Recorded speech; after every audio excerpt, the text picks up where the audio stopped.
ready. GMA Weather, serbisyong totoo ng GMA News. At kaugnay pa rin po ng lagay ng bagyong Ompong, makakasampo natin ng GMA meteorologist na si Mang Tani, si Ginoong Nathaniel Cruz. Mang Tani, magandang hapon po. Jiggy, nasa silangan na ng extreme northern Luzon ang Typhoon Ompong at huling namata ng pag-asa ang mata ng bagyo sa layong 825 kilometers dyan sa may silangan ng Itbayat, Batanes. Bahagyang humina ang taglay nitong hangin sa 205 kilometers per hour malapit sa gitna pero malakas pa rin po yan. At yung bugso nito ay umaabot pa rin ng 240 kilometers per hour.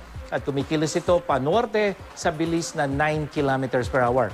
Sa track ng pag-asa, sa Sabado inaasahan na lalabas ng PAR ang bagyong Ompong at yan ay kung hindi magbabago yung pangkasalukuyang direksyon nito at lalong mababa na yung posibilidad na ito ay tuluyang tumama sa kalupaan. Bukas, magpapatuloy ang maulang panahon dyan sa Mimaropa, kasama na o lalong-lalo na dyan sa may probinsya ng Palawan at pagdating ng gabi, kasama na yung Mindoro. At dito rin sa may Bicol Region, pagdating ng hapon, Jiggy, hanggang sa gabi, asahan ang mga pag-ulan, lalo na dyan sa may probinsya ng Albay, hanggang dyan sa may extreme northern Luzon, itong mga probinsya ng Cagayan, Apayao at dyan sa may Ilocos Norte.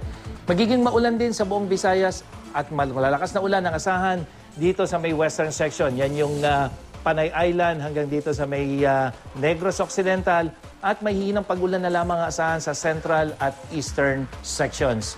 Habang sa Mindanao, may pag-ulan na maranasan dyan sa may Zamboanga Peninsula at may hihinang pag-ulan na lamang ang maranasan o inaasahan sa iba pang bahagi ng Mindanao, lalong-lalo na yung mga binahang lugar.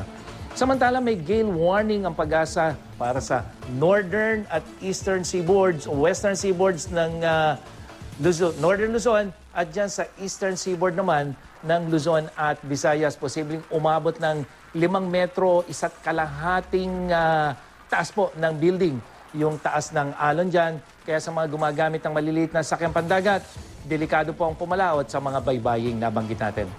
Yan ang latest mula sa GMA Weather. Ako po si Nathaniel Cruz. Magplano para sigurado. I am ready. Serbisyong totoo ng GMA News.